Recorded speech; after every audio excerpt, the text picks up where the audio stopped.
Back in June of this year, I received this note. Jim, I agree with much of what you write, but you propose that we end this nightmare of national criminality before it's too late, and I agree with that. Also, however, precisely how does one go about that? The American people have lost any semblance of control over what now passes as their government. Many are in opposition to its policies, but how do you propose to stop it? Please enlighten me. Thanks, John. Here is the reply. John, each of us has a mind of our own.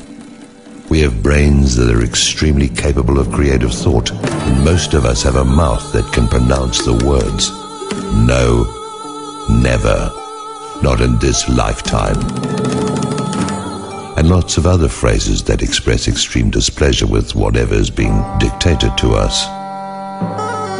We are opposed by mechanistic flesh and blood robots that are just cogs in the materialistic war machine that has set its sights upon everything that is human in this life. The second part of this problem is how each of us can begin to change the way our lives are ruled, simply by failing to cooperate with the system at every level in the society.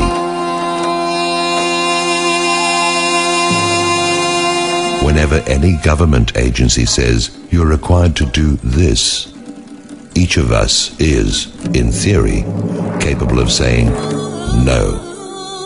Or if direct confrontation is not feasible, the individual can no doubt find ways to undermine the system in a myriad of other ways, which, with the accretions of time, will amount to planting monkey wrenches or time bombs throughout the system of dictatorship. From jury duty to active disinterest in the propaganda that is spewed forth hourly, signs of outright rejection need to begin to appear in unexpected places. Make a stamp with the word "why," or use the shorthand version "why," and put this on every single one of those signs that seek to create terror or paranoia in the public's mind. You need not tell anyone about this, just do it, quietly and preferably without notice of any kind. When you see an opportunity, use it and move on. Formal organizing to accomplish this amounts to a giant waste of time and effort, because it will be penetrated and perverted from the start. Write letters that can motivate others to question, as in question everything, and perhaps most of all engage strangers in conversations that can lead others in new directions toward those things that will give them some relief for their own frustrations within the nightmare. This is most easily accomplished by asking simple questions such as, what have they accomplished? Or, what happened to the $13 trillion they already took from us to fix all these banking problems that are still out there? Do you know that all those toxic mortgages have still not been removed from the bank's books, even after they stole all the money supposedly for that very purpose?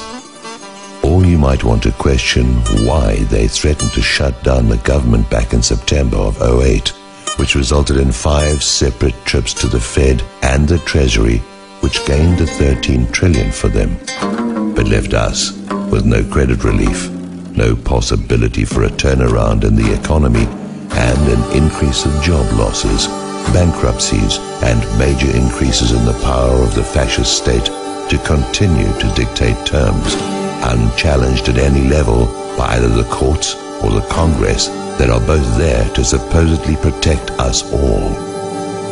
Dissent comes in many forms and is virtually unlimited when you factor in the diversity of approaches and interpretations that exist among the general population. Once any people remember who they are, or who they thought they were, before they became mindless members of the all-too-evident public herd that is actually allowing all these things to continue without objection, then virtually anything is possible.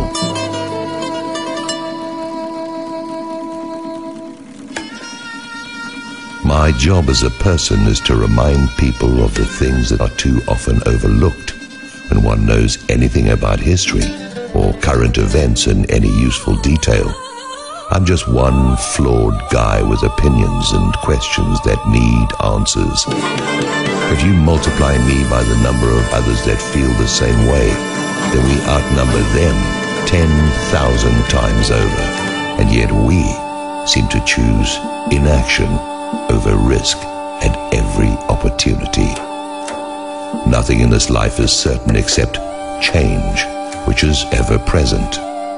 By clinging to the unrelenting rocks of the Middle Ages and to the outmoded mindset that is both fostered and expanded on by war, and lots more war, we are locking ourselves into a mindset that will take us back to the cave or to oblivion, with only death to look forward to. If we have indeed progressed to that supposedly higher life form of human being over the animal limbic system within us, then where's the proof of that? Currently, our troops and mercenaries are committing mass murder and proclaiming that to be necessary for the defense of the national security of the United States, which assumes the corollary to be true, that everyone we kill is an enemy of this nation. That's bullshit, and everyone with a brain has to know that. This was one of the reasons that the Secretary of Defense changed his title recently to the Secretary of War. Because the semantics of this implies that because his department deals with war, not defense, they're allowed to be far more aggressive than ever before, except that if we are at war, constitutionally, the Congress must debate the issues and vote on it, which has not happened. That's why they gave away their constitutional duty to the executive to escape responsibility for their actions, or in this case, their failure to perform in the face of the enemy, which is and always was since 9/11 among the same people in the government that now want to protect themselves from facing war crimes trials in the international courts. For the moment, they have escaped the literal trials themselves, but in the court of the public opinion, they've been found to be overwhelmingly guilty on all charges and then some. Just think about it, John. What anyone can do is not only necessary but completely possible, but only if you really want your freedom back. The above was my answer then to one person. Today, the same traitors in the Congress that have brought on all these debts and are currently leading the largest wealth transfer in the history of the world now want to create a super Congress. This criminal body will be composed of just 12 individuals that will bypass the constitutionally mandated 535 members of Congress in order to give themselves cover to do what Congress was never authorized to do, which is to bypass the public entirely. The purpose today in this soon-to-be enacted escape from the Constitution was designed to end the Second Amendment to the Constitution so that they can end the public's right to own or bear arms. Washington. In order to shore up GOP support for a deal to raise the debt ceiling, Senate Democrats are exploring ways of giving the proposed Super Congress even greater superpowers, according to multiple news reports and congressional aides with knowledge of the plan. Under the new approval, if the new legislative body, made up of 6 Democrats and 6 Republicans from both chambers, doesn't come up with a bill that cuts at least $1.5 trillion by Thanksgiving, entitlement programs will be automatically slashed. Under the reported framework, legislation, the new congressional committee writes, would be fast-tracked through Congress and could not be filibustered or amended. The parties have been negotiating the particulars of cuts that would be enacted, if budget-cutting legislation coming out of the Super Congress could not get passed. Decidedly roughly how much in cuts would come from different parts of the federal budget, including defense spending and entitlement programs like Medicare. According to sources and a number of reports, the parties were settled on an equal split between cuts to the defense budget and trims to Medicare providers, which in theory would spare Medicare beneficiaries. Last weekend, HuffPost reported on the extraordinary powers being delegated to the emerging Super Congress, but most Beltway media has largely dismissed the group as just another Washington commission.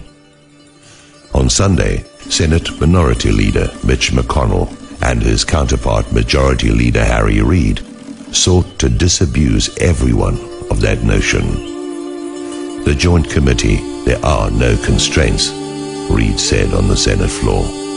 They can look at any program we have in government, any program. It has the ability to look at everything. This is completely illegal and is being brought to us by US Inc., the inheritor of the failed USA.